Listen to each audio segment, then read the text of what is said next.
कानून एक ऐसा शब्द जो समाज को बांधता है नियमों की डोर में, और न्याय वो आधारशिला जिस पर टिका है हर नागरिक का विश्वास। लेकिन क्या हर कोई जानता है कि उसके अधिकार क्या हैं? क्या हर कोई समझता है अदालत के फैसलों का असली मतलब? इन्हीं सवालों के जवाब लेकर आ रहा है न्याय दर्पण। सर्वोच्च न्यायालय ने हाल ही में धारा 239 सीआरपीसी के तहत अभियुक्तों को बरी करने के आदेश को खारिज कर दिया, ये देखते हुए कि बरी करने का आधार अभियोजन पक्ष के साक्ष्य पर निर्भर न होकर बचाव पक्ष द्वारा प्रस्तुत सामग्री थी। यह मानते हुए कि धारा 239 सीआरपीसी के तहत बरी करने की याचिका पर निर्णय लेने के चरण में बचाव पक्ष की सामग्री पर निर्भर करना कानून के तहत अस्वीकार्य है, न्यायमूर्ति पंकज मित्तल और एसवीएन भट्टी की पीठ ने आंध्र प्रदेश उच्च न्यायालय के उस निर्णय को खारिज कर दिया जिसमें अभियोजन पक्ष के मामले का खंडन करने के लिए उसके द्वारा प्रस्तुत साक्ष्य के आधार पर अभियुक्त को बरी करने के ट्रायल कोर्ट के आदेश की पुष्टि की गई थी। यह मामला न्यूनतम समर्थन मूल्य एमएसपी योजना के तहत कपास की खरीद में कथित धोखाधड़ी से जुड़े एक मामले में कई अभियुक्तों को बरी करने के खिलाफ केंद्रीय जांच ब्यूरो सीबीआई द्वारा दायर एक आपराधिक अपील से जुड़ा है।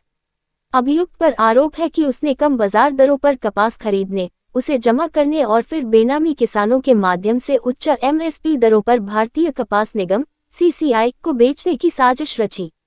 अभियोजन पक्ष ने भारतीय दंड संहिता की धारा 120B आपराधिक षड्यंत्र 420 धोखाधड़ी 468 जालसाजी और 471 जाली दस्तावेजों का उपयोग तथा भ्रष्टाचार निवारण अधिनियम 1988 की धारा 13(2) के साथ 13(1)(d) के तहत जालसाजी, धोखाधड़ी और आपराधिक षड्यंत्र के माध्यम से सीसीआई को गलत तरीके से नुकसान 21.19 करोड़ पहुंचाने तथा आरोपी को गलत तरीके से लाभ पहुंचाने का आरोप लगाया। विशेष न्यायालय और उच्च न्यायालय ने बचाव पक्ष द्वारा प्रस्तुत सीसीआई पत्र पर भारी निर्भरता रखते हुए धारा 239 सीआरपीसी के तहत आरोपी को बरी कर दिया, जिसमें कहा गया था कि कोई नुकसान नहीं हुआ, जिसके कारण अपीलकर्ता सीबीआई ने सर्वोच्च न्यायालय में अपील की। न्यायमूर्ति भट्टी द्वारा लिखित निर्णय में विवादित निष्कर्षों को दरकिनार करते हुए कहा गया कि विशेष न्यायालय और उच्च न्यायालय ने सीसीआई के दावों और आरोपी के बचाव के गुणों का आकलन करके प्रभावी रूप से मिनी ट्रायल चलाया था। अदालत ने कहा कि सीसीआई के पत्र और बचाव पक्ष की अन्य दलीलों के आधार पर उन्हें आरोप मुक्त किया गया, जो अभियोजन पक्ष के रिकॉर्ड से परे थे। स्पष्ट शब्दों और तर्कों में सीआरपीसी की धारा 239 में उल्लिखित किसी भी स्थिति का हवाला देकर नहीं, बल्कि अभियुक्त द्वारा उपलब्ध कराए गए दस्तावेजों पर भरोसा करके डिस्चार्ज का आदेश दिया गया है। ट्रायल कोर्ट द्वारा अपनाई गई प्रक्रिया और जैसा कि उच्च न्यायालय द्वारा पुष्टि की गई है, स्पष्ट रूप से अवैध है और बाध्यकारी मिसाल के विपरीत है। उच्च न्यायालय द्वारा सामान्य आदेश में पारित की गई टिप्पणी की धोखाधड़ी और जालसाजी के लिए कोई सामग्री नहीं है, आरोपों और दस्तावेजों के अस्तित्व को झुठलाती है। अभियुक्त के खिलाफ लगाए गए आरोपों की पृष्ठभूमि में सामग्री यानी आरोप पत्र और दस्तावेजों की सूची पर विचार करना विशेष अदालत और उच्च न्यायालय द्वारा डिस्चार्ज के लिए उपलब्ध मार्ग है। लेकिन विशेष अदालत और उच्च न्यायालय के लिए उपलब्ध नहीं होने वाला मार्ग डिस्चार्ज का आदेश देने के लिए बचाव पक्ष के कहने पर आमंत्रित सामग्री पर विचार करना है। 31 जनवरी 2007 के पत्र के आधार पर सीसीआई को नुकसान न होने की धारणा पर विवादित आदेश आगे बढ़ते हैं। अभियोजन पक्ष का मामला सीसीआई और किसानों को धोखा देने के लिए साजिश और जालसाजी के माध्यम से गलत लाभ को देखता है। 21,19,35,646 रुपये सीआरपीसी की धारा 239 के तहत निर्धारित विवेकाधीन सीमाओं का पालन न करना इस न्यायालय के हस्तक्षेप को उचित ठहराता है, न्यायालय ने टिप्पणी की। परिणामस्वरूप न्यायालय ने सीबीआई की अपील स्वीकार कर ली और डिस्चार्ज आदेशों को रद्द कर दिया। मामले को सीसीआई पत्र या किसी अन्य बचाव सामग्री के संदर्भ के बिना धारा 239 सीआरपीसी के अनुसार सख्ती से इस मुद्दे पर पुनर्विचार करने के लिए विशेष न्यायालय को भेज दिया गया है। केस का शीर्षक राज्य बनाम अलूरी श्रीनिवास चक्रवर्ती और अन्य 2025 सुप्रीम कोर्ट।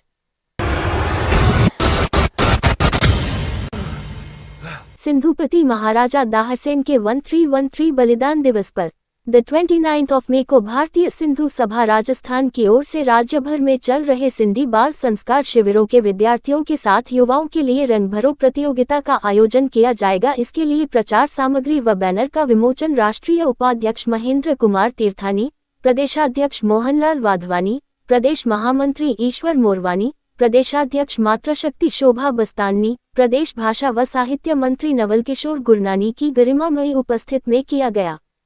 प्रदेश प्रचार मंत्री मूलचंद बस्तानी ने बताया कि सिंधुपति महाराजा दाहरसेन के 1313 बलिदान दिवस के उपलक्ष्य में राज्य भर में चल रहे सिंधी बाल संस्कार शिविरों में विद्यार्थियों के साथ युवाओं को जोड़ने के लिए ये प्रतियोगिता आयोजित की जा रही है। प्रदेश की ओर से ड्राइंग शीट, जीवन परिचय व बैनर का प्रकाशन कर इकाइयों को उपलब्ध करवाया जा रहा है। 16 जून को बलिदान दिवस के अवसर पर आयोजित देशभक्ति कार्यक्रमों में विजेताओं को सम्मानित किया जाएगा। कार्यक्रम में हीरालाल तोलानी, विष्णुदेव सामतानी, नारायण परनानी, अशोक कुमार छाबा, डॉक्टर कैलाश शिवलानी, कन्हैयालाल माधु सहित सामाजिक संगठनों के पदाधिकारी उपस्थित थे।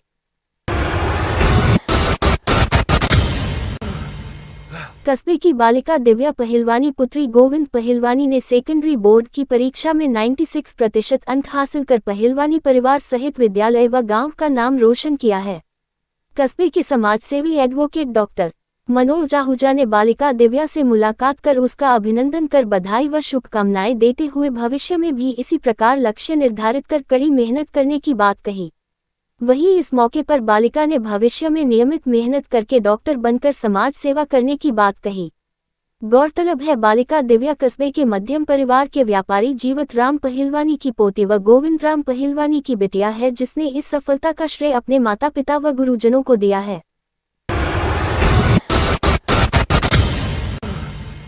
बार एसोसिएशन केकड़ी का जिला बचाओ अभियान के तहत केकड़ी कोर्ट परिसर में धरना प्रदर्शन अनवरत जारी है। बुधवार को केकड़ी जिले को हटाए 5 महीने पूरे होने पर ब्लैक डे मनाया गया। इस मौके पर अधिवक्ताओं ने बार अध्यक्ष मनोज आहूजा के नेतृत्व में काली पट्टी बांधकर विरोध प्रदर्शन किया तथा मुख्यमंत्री भजन लाल शर्मा के नाम पत्र भेजकर केकड़ी को फिर से जिले का दर्जा देने की मांग की गई। बार अध्यक्ष मनोज आहूजा ने कहा कि केकड़ी जिले को हटाकर भजनलाल सरकार ने दुर्भाग्यपूर्ण फैसला लिया है। सरकार के एक फैसले के कारण केकड़ी की जनता पर परेशानियों का भार बढ़ गया है। उन्होंने कहा कि जिला हटाने के बाद लंबी दूरी पर स्थित जिला मुख्यालय के चक्कर काटने से गरीब व्यक्ति परेशान हो रहा है तथा गरीब और निर्धन लोगों को समय पर प्रशासनिक सुविधा नहीं मिल पा रही है, साथ उनके धन की भी बर्बादी हो रही है। लंबी दूरी व जिले के सभी मापदंड पूरी करने के बावजूद भी केकड़ी जिले को हटाकर भजनलाल सरकार ने एक गलत व निराशाजनक फैसला लिया है, जिसे हर व्यक्ति हर वर्ग विरोध कर रहा है। इस मौके पर पूर्व बार अध्यक्ष राम अवतार मीणा ने कहा कि सरकार को जल्द से जल्द अपने फैसले पर पुनर्विचार करना चाहिए, जिससे कि केकड़ी की जनता को राहत मिले। धरना प्रदर्शन के दौरान वरिष्ठ अधिवक्ता हेमंत जैन, बार महासचिव मुकेश शर्मा, उपाध्यक्ष शिव प्रसाद पाराशर, वरिष्ठ अधिवक्ता सलीम गोरी, मोहम्मद सईद नकवी, परवेज नकवी, मोहम्मद हुसैन, अशोक पालीवाल, आशुतोष शर्मा, निर्मल चौधरी, नवल किशोर पारीक, मुरलीधर शर्मा, महावीर गुर्जर, महेंद्र चौधरी, सांवरलाल चौधरी, हनुमान प्रसाद शर्मा, महेंद्र कुमार जोशी, भंवरलाल शर्मा, केदार चौधरी, शैलेंद्र सिंह, पंकज वर्मा, इमदाद रोडू, मल सोलंकी, जितेंद्र सिंह राजपुरोहित, नरहरी उदावत आदि मौजूद थे। राजस्थान सरकार के भू एवं जलदाय मंत्री कन्हैयालाल चौधरी गुरुवार को अल्पप्रवास पर केकड़ी पहुंचे। इस मौके पर कैबिनेट मंत्री कन्हैयालाल चौधरी का यहां नगर परिषद में स्थित विधायक जनसुनवाई केंद्र पर विधायक शत्रुघ्न गौतम के नेतृत्व में भाजपा कार्यकर्ताओं ने स्वागत किया। इस अवसर पर मंत्री कन्हैयालाल चौधरी ने पत्रकार वार्ता करते हुए कहा कि राज्य की भजनलाल सरकार राजस्थान में पेयजल आपूर्ति को सुचारू रखने के लिए बेहद संजीदा है तथा विभिन्न योजनाओं के माध्यम से पेयजल आपूर्ति सुनिश्चित करने के लिए प्रयासरत है। उन्होंने कहा कि भीषण गर्मी में जहां पानी की किल्लत सबसे अधिक है, वहां हमारी सरकार टैंकरों के जरिए पानी की सप्लाई करवा रही है तथा आमजन को राहत पहुंचाने का प्रयास कर रही है। मंत्री चौधरी ने कहा कि राजस्थान के आम बजट में पानी की समस्या का स्थायी समाधान करने के लिए राज्य के मुख्यमंत्री भजनलाल सरकार ने विभिन्न मदों में राशि स्वीकृत की है, जिनके टेंडर निकालकर तेजी से कार्य किया जा रहा है, जिसके परिणाम अतिशीघ्र धरातल पर नजर आएंगे। उन्होंने कहा कि राजस्थान जैसे प्रदेश में पेयजल आपूर्ति करना बेहद चुनौती है, मगर सरकार की नीतिगत मंशा से इस बार पड़ रही भीषण गर्मी में भी लोगों को पानी के लिए परेशान नहीं होना पड़ रहा है। उन्होंने कहा कि कुछ इलाकों में पानी की समस्या सामने आई है, जहां तुरंत प्रभाव से टैंकरों की व्यवस्था कर लोगों तक पानी पहुंचाया गया है। उन्होंने इस मौके पर पूर्ववर्ती कांग्रेस सरकार पर तीखा हमला बोलते हुए कहा कि देश के यशस्वी प्रधानमंत्री नरेंद्र भाई मोदी ने देश में पेयजल की समस्या का समाधान के लिए एक महत्वपूर्ण योजना जल जीवन मिशन शुरू की थी, जो राजस्थान के लिए अमृत योजना बनकर साबित हुई है। लेकिन पूर्ववर्ती सरकार के नाकामियों के कारण इस योजना का जनता तक लाभ नहीं पहुंच सका था तथा जिस योजना को मार्च 2024 में पूरा करना था उसे कांग्रेस सरकार के राज में 1 साल से बंद कर रखा था। राज्य में भाजपा सरकार आने के बाद मुख्यमंत्री भजनलाल शर्मा के प्रयासों से फिर से योजना पर काम किया गया तथा मुख्यमंत्री के बार आग्रह पर केंद्र ने राजस्थान के लिए जल जीवन मिशन 2 शुरू किया है, जिस पर अब तेजी काम चल रहा है। उन्होंने कहा कि आने वाले 3 साल के भीतर प्रदेश का ऐसा कोई घर नहीं होगा नल कनेक्शन नहीं हो, 20 घरों के आबादी क्षेत्र को भी पेयजल कनेक्शन से जोड़ा जाएगा। इस मौके पर उन्होंने कहा केकडी में भी पेयजल आपूर्ति समस्या सामने आई है तथा विधायक गौतम अक्सर क्षेत्र की समस्याओं को मजबूती से उठाते रहे हैं। उन्होंने कहा कि किसान नेता सांवरलाल चौधरी के प्रयासों से केकडी व अजमेर को बिसलपुर का पानी मिला है तथा पाइपलाइन बिछी है, लेकिन उस समय बिछाई गई पाइपलाइन की समय सीमा वर्ष 2021 में समाप्त हो चुकी थी, लेकिन कांग्रेस सरकार ने इस ओर कोई ध्यान नहीं दिया। लेकिन अब भाजपा सरकार ने आते ही इस काम करना शुरू कर दिया है तथा टेंडर प्रक्रिया शुरू कर दी है। आने 1 साल भर के भीतर केकडी और अजमेर को जितनी जरूरत पानी की होगी उतना पानी पहुँचाया जाएगा। इस मौके पर उन्होंने नसीराबाद से देवली तक 4 लेन सड़क का जिक्र करते हुए कहा कि केकडी विधायक गौतम ने इस रोड के लिए जूते चप्पलों तक का त्याग कर दिया था तथा मुख्यमंत्री भजनलाल शर्मा ने जनता की भावना को समझते हुए इस रोड इस बार के बजट में स्वीकृति दे दी है। केकडी से नसीराबाद तक रोड के दोनों ओर पाइपलाइन बिछी हुई है। पाइपलाइन को एक तरफ शिफ्ट करने के लिए टेंडर प्रक्रिया शुरू हो गई है तथा सरवाड से अजमेर तक लाइन को शिफ्ट करने का काम जल्द शुरू होगा। साथ ही केकडी से सरवाड तक भी पीएचईडी विभाग के जरिए लाइन को शिफ्ट करने का काम शुरू किया जाएगा। 1200 करोड़ के टेंडर जारी, जल्द होंगे पेयजल संबंधित काम। गौतम इस मौके पर विधायक गौतम ने कहा कि पूर्ववर्ती सरकार की अनदेखी और लापरवाही के कारण केकडी में जल जीवन मिशन के तहत बहुत काम संपादित हुए थे, लेकिन अब पेयजल मंत्री कन्हैयालाल चौधरी के निर्देशन में जल जीवन मिशन के कामों ने रफ्तार पकड़ी है तथा 1200 करोड़ के टेंडर जारी हो चुके हैं, जिसमें केकडी से नसीराबाद तक पाइपलाइन को शिफ्ट करने से लेकर बघेरा से केकडी तक व केकडी से कादेड़ा तक पाइपलाइन बिछाने का काम जल्द शुरू होगा। उन्होंने कहा कि पेयजल मंत्री कन्हैयालाल चौधरी के नेतृत्व में केकडी के अंतिम छोर तक आमजन को पानी पहुंचाने का प्रयास किया जा रहा है। साथ ही अमृत योजना के तहत सरवाड व केकडी में 10 से 12 करोड़ के कार्य स्वीकृत हुए हैं, जो भी जल्द शुरू होंगे। इस मौके पर उन्होंने पेयजल मंत्री कन्हैयालाल चौधरी द्वारा क्षेत्र में पेयजल आपूर्ति सुचारू रखने के लिए की गई विभिन्न घोषणाओं के लिए आभार। जी ने हमारे विधायक महोदय की मांग पे जिस तरह से इन्होंने जूते नहीं पहनने की सौगंध खाई थी और यहाँ आके मुख्यमंत्री जी ने घोषणा कर दी थी बजट में भी, उसके अंदर एक प्रॉब्लम आ रही थी कि लाइन अजमेर की लाइन दोनों तरफ थी, नई लाइन हमने टेंडर भी लगा दिए। हमारे विधायक महोदय हम सबने डिसीजन किया कि उसको एक साइड में लेंगे सरवाड से लेके नसीराबाद तक, और जो हमारी इसमें जो टेंडर नहीं लगा था सरवाड से केकड़ी, इसके लिए भी हम या तो पीएचईडी विभाग करेगा या पीएचईडी वित्त विभाग से लेके आरटीसी जो भी विभाग जो रोड लगेगा, बस उसका बहुत जल्दी हम डिसीजन करके ये भी निर्णय करेंगे। उसमें लगभग 200 करोड़ रुपये एक्स्ट्रा बजट लगेगा, ये भी हम केकड़ी की जनता को बहुत जल्दी, जिससे जो महत्वपूर्ण योजना केकड़ी और केकड़ी ही नहीं, अगर मैं मेरे मालपुरा टोडा रायसिंह और देवली की जनता की बात करूँ, टोंक जिले की बात करूँ, वो भी इस रोड बनने से सबको मिलेगा, इसको बहुत जल्दी डिसीजन।